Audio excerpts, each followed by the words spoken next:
સરહદી વિસ્તારના ભાગ્યોદયનો દિવસ છે આજે, વિજયાદશમીનો દિવસ, અને આજે 20 દિવસ વહેલા દિવાળી આવી હોય આ વિસ્તારમાં તેવો ઉત્સાહ છે. રાષ્ટ્રીય સુરક્ષાની દૃષ્ટિથી પણ આ સીમાવર્તી ક્ષેત્ર એ ડેવલપ થાય એ દેશ માટે પણ વધારે જરૂરી છે.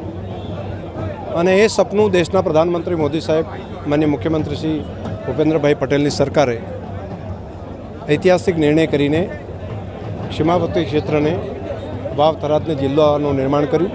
સાથે સાથે ધરણીધર તાલુકો, રાહ તાલુકો, ઓગળ તાલુકો અને હળાદ તાલુકો, આ 4 નવા તાલુકાનું પણ નિર્માણ કર્યું છે.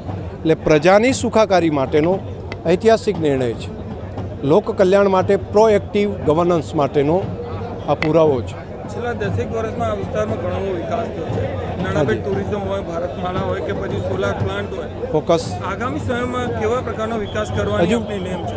હજુ ઘણા બધા આજે સંકલ્પો પણ કેટલાક અમે સામૂહિક પ્રજા તરીકે સંકલ્પો કર્યા છે કે વિસ્તાર વ્યસન મુક્ત કઈ રીતે થઈ શકે, 100% સાક્ષરતાની સાથે સાથે ડ્રોપ આઉટ રેટ 0 થાય, એક પણ વ્યક્તિ કુપોષિત ન હોય, અહીંયા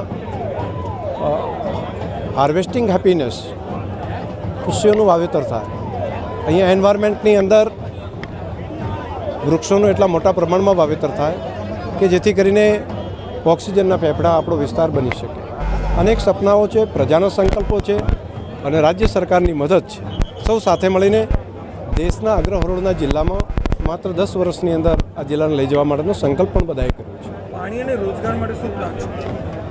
પાણી માટે નર્મદાની પાઇપલાઇન થી બધા તળાવ ભરવા માટેનું કામ છે. લગભગ 1.5-2 વર્ષમાં પૂરું થઈ જશે.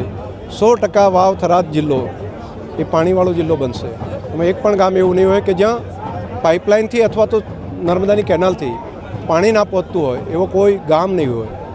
પહેલું કામ એ છે. અને બીજું જળ સંચયનું કામ એ પ્રજા તરીકે સાથે મળીને ભેગા મળીને કરીશું.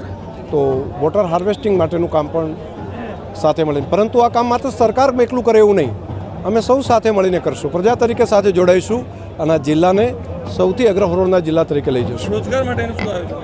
ઘણા કામો છે, આવનારા સમયમાં કહીશું.